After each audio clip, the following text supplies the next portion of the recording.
On this episode of AV Week, we take a look at supply chain and as well as the forecast for the third and fourth quarter in the AV market. Shure and ClearOne are at it again over patents, and Kramer Electronics has new owners. All that and more next on AV Week. The network for the AV industry.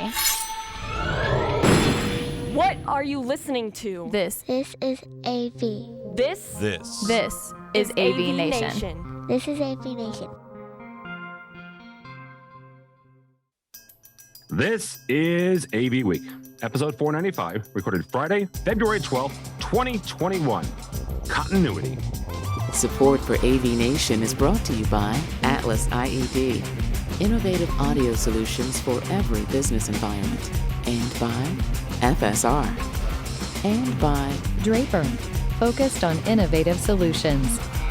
This is AV Week, your weekly wrap-up of audio-visual news and information, and the most exciting 30 minutes of my entire week, because I'm really excited about having these three people on. First and foremost, the creator of BAM, Brandy Alvarado. Welcome, ma'am. Thank you so much.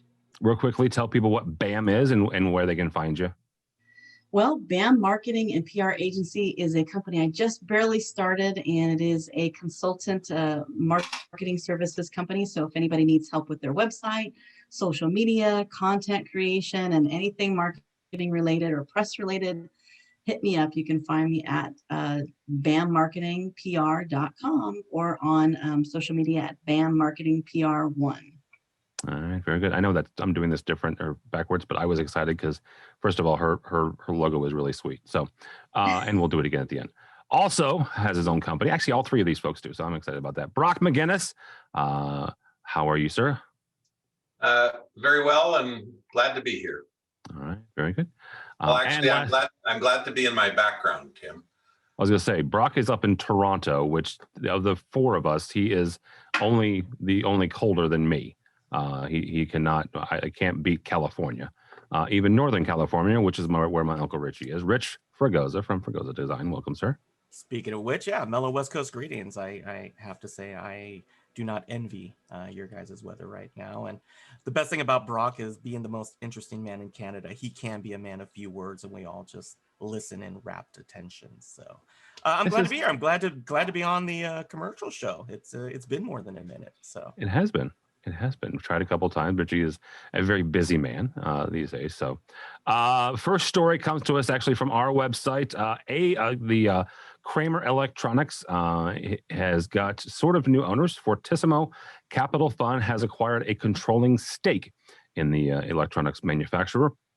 From the website, Fortissimo acquired a majority interest in Kramer Electronics. Michael and Ben Zion Hochstein, two of the company's founders, they retain their interests while Dr. Joseph Kramer is retiring from the company. This is an interesting development that's been kind of in the works for the past year or so, not necessarily from Fortissimo, but just in general.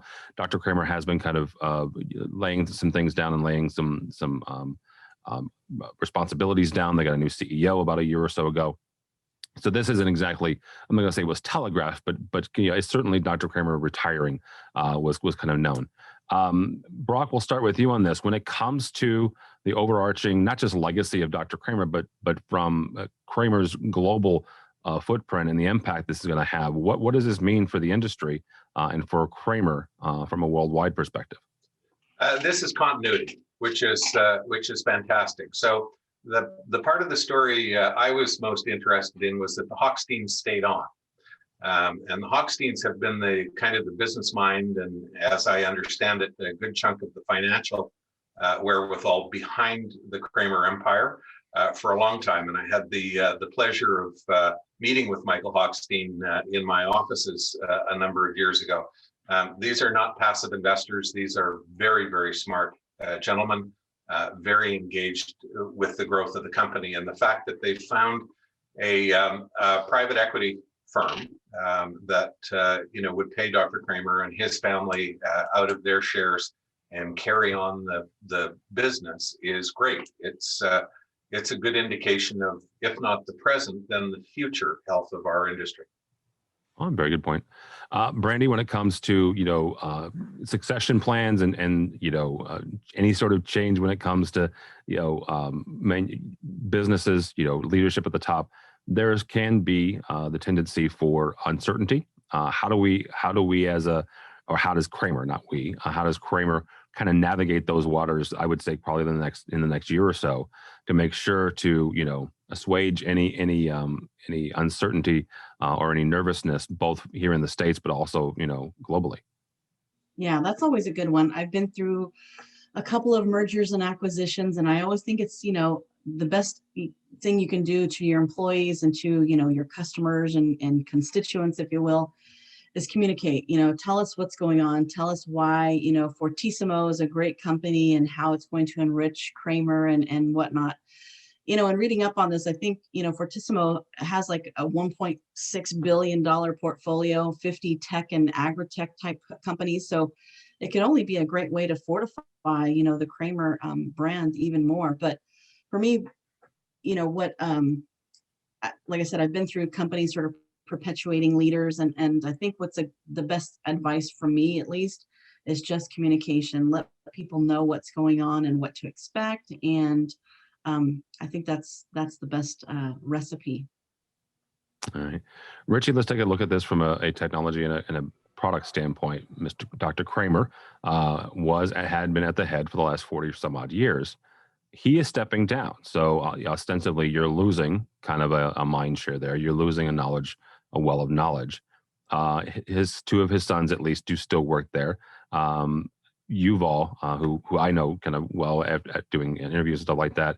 Yuval is an old rock and roll guy. First of all, he's not old, and he hasn't stopped playing rock and roll, but that he is kind of the brains behind a lot of the audio products.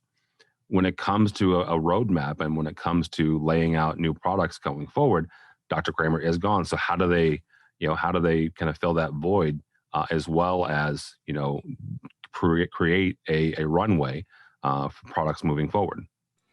Well, I mean, you have to kind of consider that, succession is going to be part of any long-standing manufacturer's roadmap, hopefully.